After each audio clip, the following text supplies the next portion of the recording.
wanted to talk about taking refuge in the heart as a form of a practice.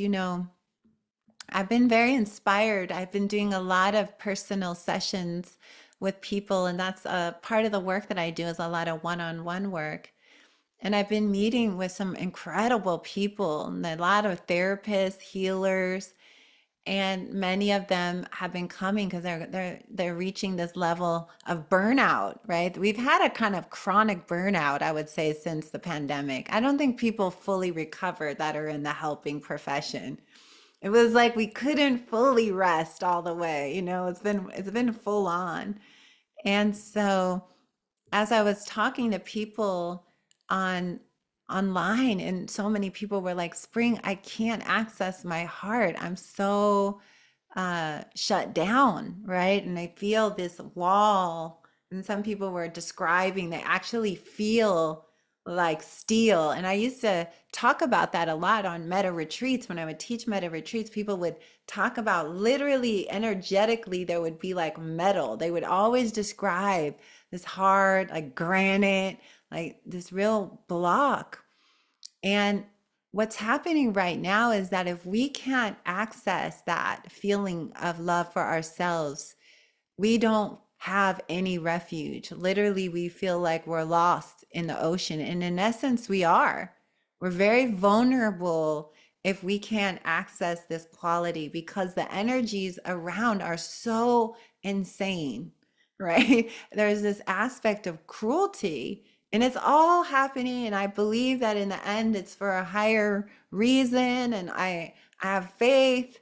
But for us to be witnessing and to be holding, and if we lose touch with our own heart and we can't feel it, what happens is that world, that energy being emanated takes us over. We get swept away in fear and doubt, uncertainty, and we get swept away by that energy that is so fierce, like that greed, that hatred, that delusion that is just, man, it's amplified on every station. I don't even, I can't, if I fall into that for 1 minute, I feel like if I lose my compassion for a minute, it's like it's so heavy.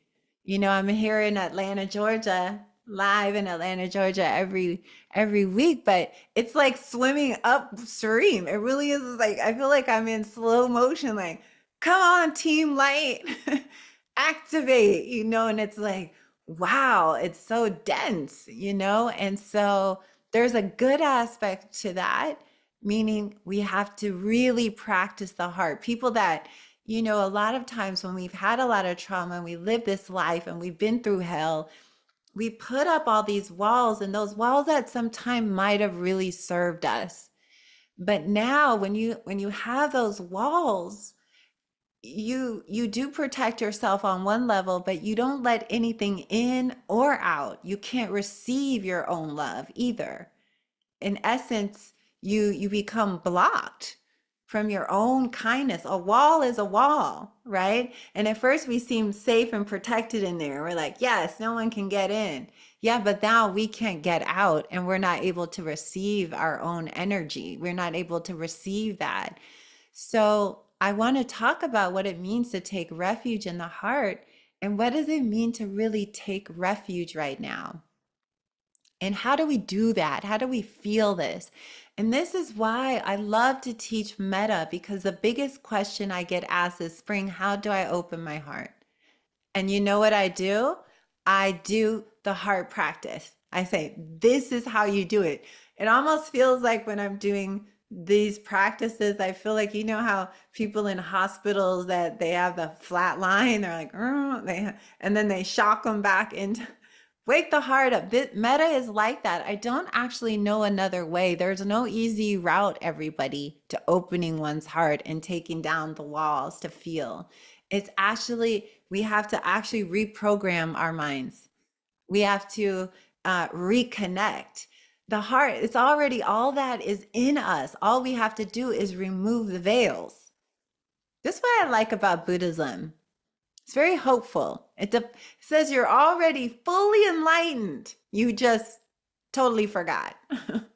And this whole journey of this whole path is remembering. And as we remember, it's like the veils of illusion fall, right? And those veils are deeply embedded over the heart chakra, because to be a person with an open heart means you have a satellite to higher consciousness. You have an open line.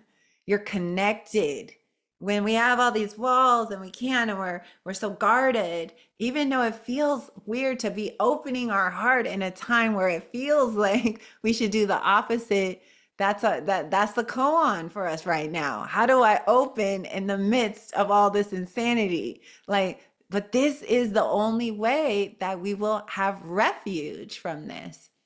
So taking refuge in the heart is the only wise thing. And as I was talking to people this week about all the onslaught of the road of trials, so many people are facing one thing after another thing after another thing.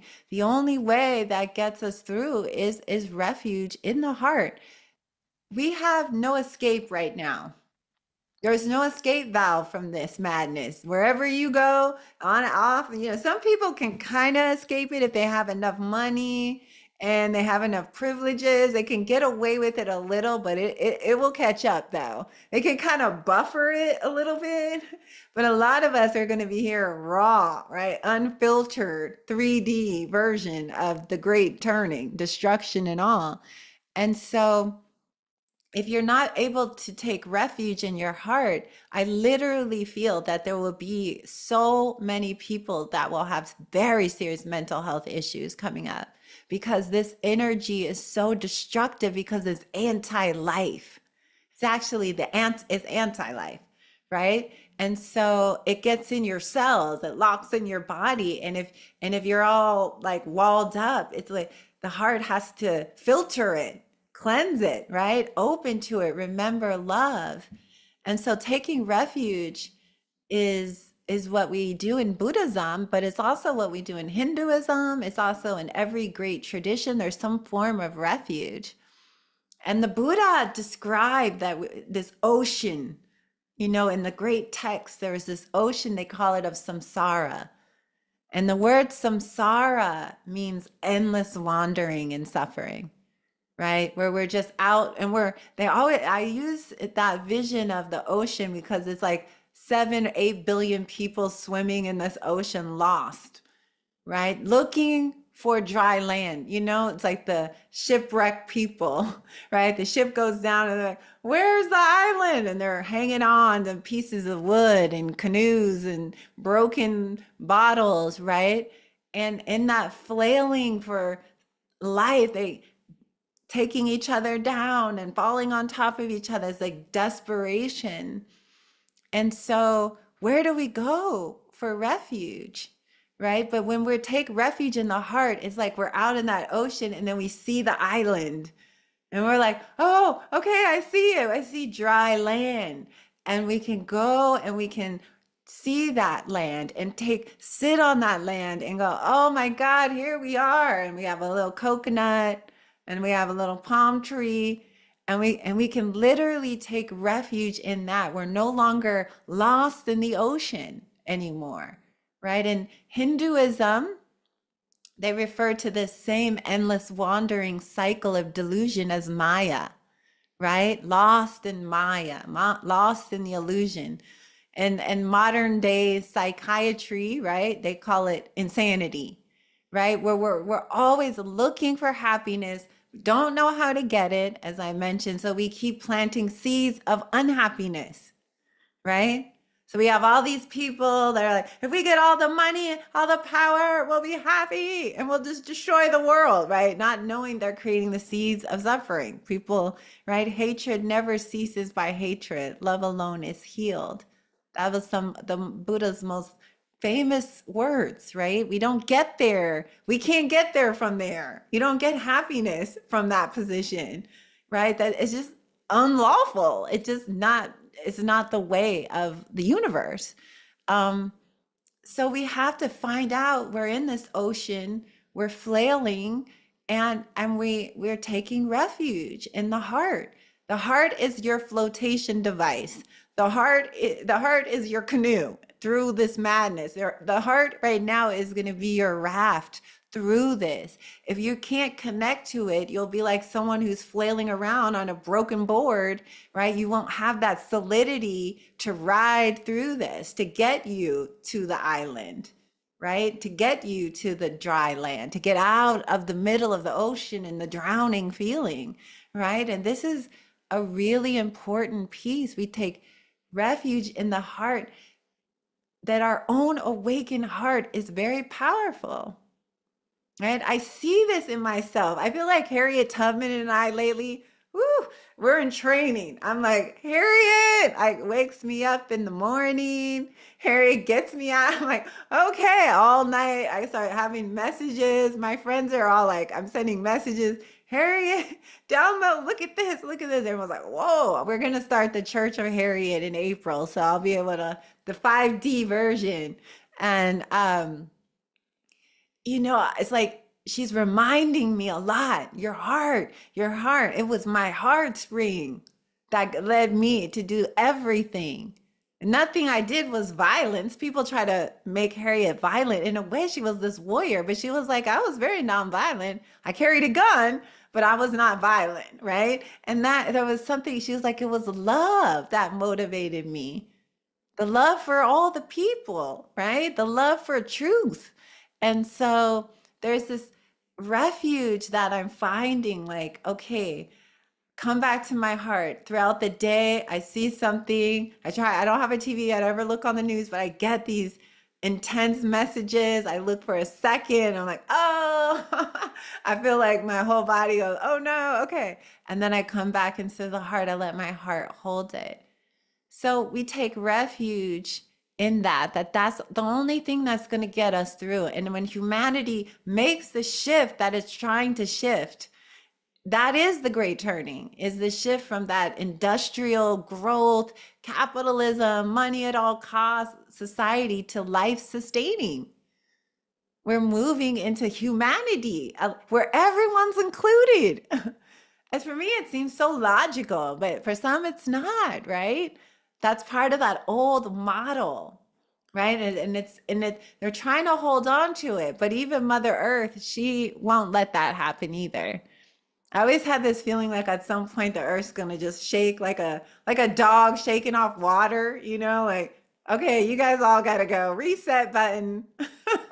And it's like we're living in the weirdest times right now. There's like I saw this NASA article and they're really talking about this asteroid that could hit them. I'm like, oh my God, what isn't going on right now? It's so prophetic, right?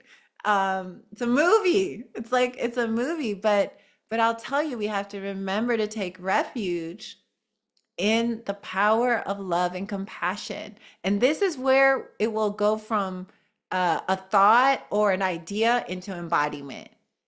And that's what I was teaching a lot all week. And I was like, I know everybody, we lived with it as an idea and a good one, but now it has to be every cell. It has to like come alive in the people now, right? In order to activate it. It's no longer going to be conceptual. It'll be like embodied. We all have to embody it. And that's going to require some training. That's going to require some practice. Like anything you want to learn and grow, you practice it, right? We have to become practitioners. And when people ask me, how do I do it? I have to tell them over and over, you have to practice. And that's a kind of, they're like, oh, okay. I'm sorry. I'm like, you're going to have to sit and we're going to have to do the metta over and feel our heart and activate and trust and breathe and embody. It's like, it's a full workout. It's a full heart workout here that needs to happen through each of us. Our medicine will come stronger through that, our heart medicine. And also, so we take refuge in the teachings of the heart. This is the other thing that you need right now. So you take refuge in your own good heart, first and foremost. The heart is immeasurable. When we start accessing this, all the great masters in the universe said, when people get into their heart, they become siddhas, maha siddhas, right? With wisdom, balance with wisdom, but we access this power, soul force. right? We become unstoppable. We become so powerful. So we take refuge in that remembrance. My own heart can get me through this. I got to trust it. I've got to rest in it. I've got to rely on it. And then the practices that we need to master in order to accomplish that. What do we need to be doing? Metta practice, forgiveness practice, sitting, practicing embodiment. We take refuges in the practices that activate our heart. That needs to be accompanied with that refuge of the heart. So we remember it's already in us, everybody. Remember, the work we do now is unveiling the jewel.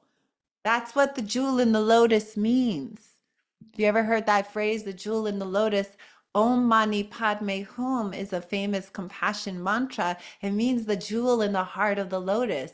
We are already awake, but you'll only realize it through here. It'll never come through the mind.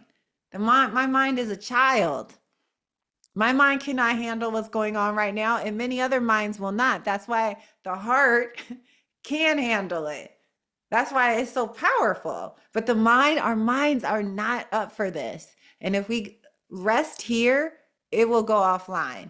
It can't compute the destruction, the cruelty, the instability. It can't make sense of it. So it will kind of go offline. But if you're in your heart, the heart will stay steady, embodied. When you're in your heart, you're in your body. You have to be in your body to access your heart. That's the key. And your heart is a key. It's like a key to the fifth dimension. And people always say, I want to get to the 5D. I'm like, okay, you want to ascend? Open your heart. And then everyone goes, oh, right. I'm like, you're not going to get there by a meditation in your head. You know, you're going to get there by, it's like we awaken to that frequency that those living masters are on, which is, what are they teaching every moment? Love, compassion. I mean, just read all the text, guys. It points all to the heart chakra. So therefore, it's very important that you take refuge in the teachings and practices that get us closer to the heart. Teachings on forgiveness, teachings on developing compassion, practices, masters who have gone deep into that, the love. That's why I love Tibetan Buddhism so much. I love me some Tibetan Buddhists. Man, they are warriors. You know, and they remind me a lot of the Black community I grew up with in East Oakland. They're resilient, you know, like resiliency. And it's because their hearts, they do. I was reading this book called Sorrow Mountain about this nun who was in jail for 20 years. This Buddhist nun, and was tortured every day for, she got caught holding a picture of the Dalai Lama and was arrested in Tibet by the Chinese government. Tortured 20 years. She wrote this book. Richard Gere helped her, you know, get her story out.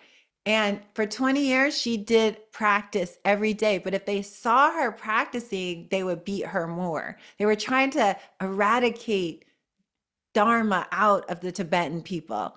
So she would practice, she'd act like she was sleeping, and she would be in samadhi for all night long. And when they would say something, she'd be like, oh, it's just resting. But all along, she was developing this incredible heart. They eventually let her go, and she again crossed over by herself on this journey on foot through the Himalayas, and finally gets to Dharamsala and sees the Dalai Lama, tells everyone this story. And what does she say that got her through? The heart. I don't know how anyone survives that. Well, the refuge of the heart, right? How did our ancestors get through this? How did Harriet Tubman get through this? The heart. You know, this path, take refuge in the teachings of the heart, guys. We have to read this. We have to study it. We have to be believing that it's our potential. It's not a fantasy. This is our time.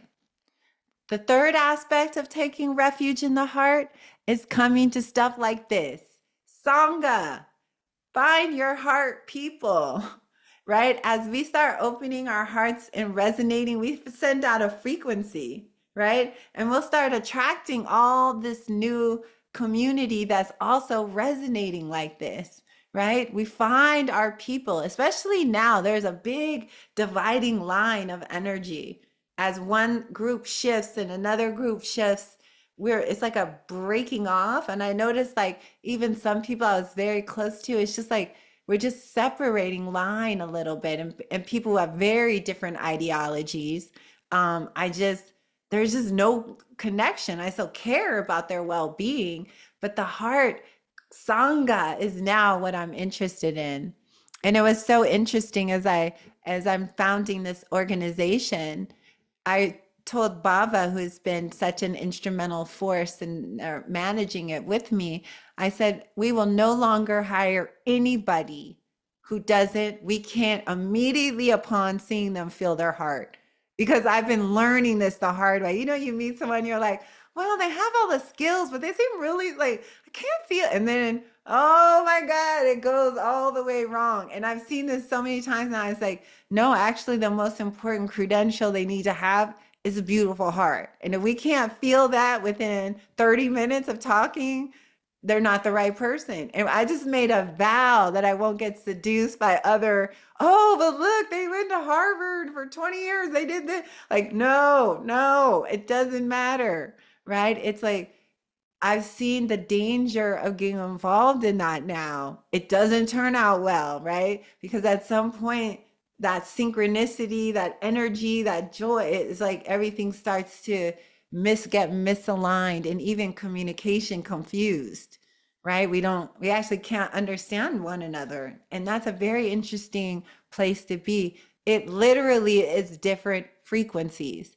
Pretty soon, people won't understand you and they literally can't hear your words anymore. That's how much of a gap that seems to be coming, right? Between just different consciousness places and people, different zones.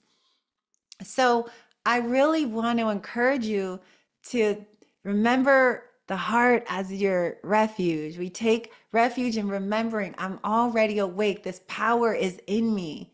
I just take all the boulders out, take all the walls down, take out the alarm systems, right? Even though it's crazy to be feeling like we're disarming ourselves.